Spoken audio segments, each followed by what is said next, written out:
you don't know who Kenny Omega is, you're missing out. He's considered one of the greatest professional wrestlers in the world, was crowned Sports Illustrated Wrestler of the Year in 2017, and is now the Executive Vice President of All Elite Wrestling. If you've ever seen any of his incredible intros, finishing moves, and acrobatics in the ring, you definitely understand why he's at the top of the game. What a lot of people might not realize is just how deep Kenny Omega's love for video games runs. And even though professional wrestling is all about the pomp and circumstance, Kenny's passion for gaming is anything but disingenuous. I mean, he came out as Sans from Undertale on AEW with a custom intro and everything. This guy is a legend. This month, we're celebrating the 30th anniversary of Street Fighter II, one of the greatest fighting games ever published. And this series just so happens to be one of Kenny's biggest passions. His love of the game started all the way back when he was but a wee lad. I'd get $2 every Saturday to go get the Saturday paper from my mother. And I would rollerblade as fast as I could because my mom just wanted me to buy the paper and get home right away. But I would just book it to get there as fast as I could so I could take the change, which was 52 cents, and I would play Super Street Fighter once at the arcade, see just how far I could get. Sometimes it'd go well, and sometimes I would die real quick.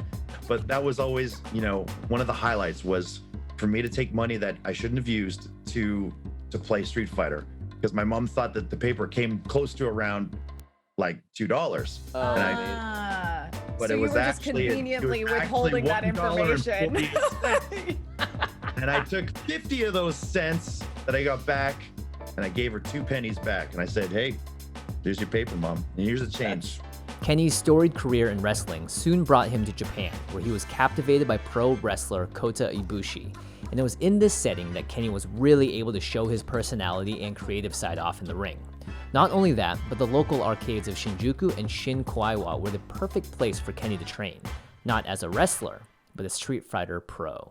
I was in Japan when Street Fighter 4 had first released, and Japan got it a little early. They got it earlier before, we did over in the West.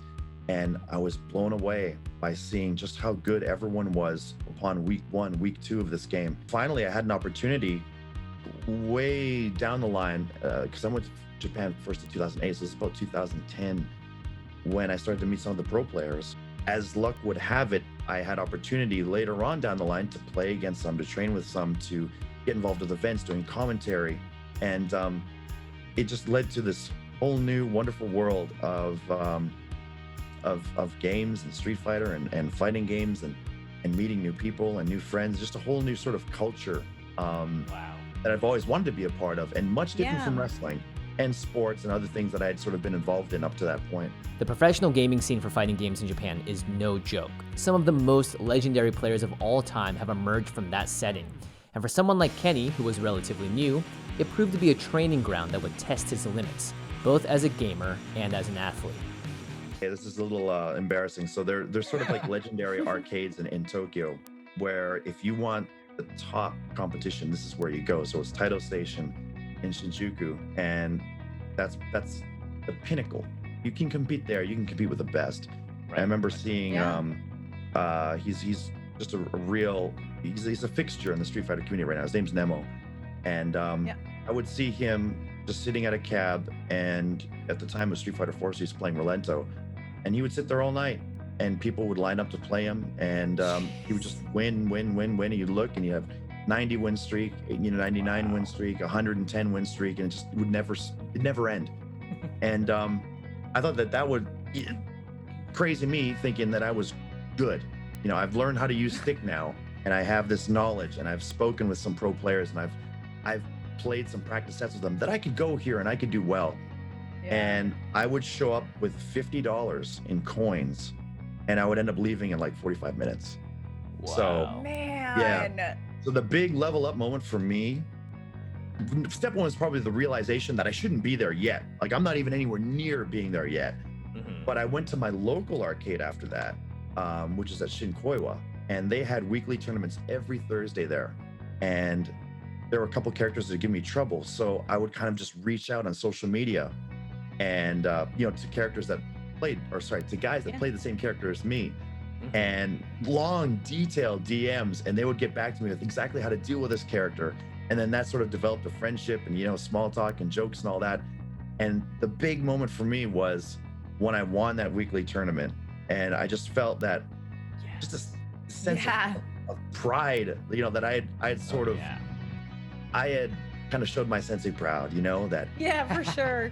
yeah, Yeah. the person, the guy that I looked up to that played the same character as me from America, you know, I had used his advice and I had kind of taken it and applied it properly to actually get some wins and to go on a bit of a streak. Man, it was a great feeling. Kenny Omega is a fan favorite wrestler for a reason. Here is someone who gives their all to everything they do. They're passionate, extremely hardworking, and dedicated to upping their game in every way possible. Whether it's his constantly evolving antics in the ring, the upcoming AEW game, or the recognition and tribute he pays to the players who helped him along the way, his career is one that we look forward to following day in and day out.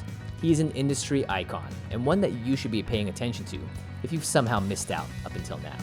Since then, you know, I've just tried to do whatever I could to give back in any way because they were so giving to me when I was the one who was craving information, craving anything that could help me level up my game. Hey, thanks for watching the download. Make sure to check out the full episode on VENN.tv, and you can check out more of our greatest moments ever on YouTube over at Watch VENN. You don't want to miss it.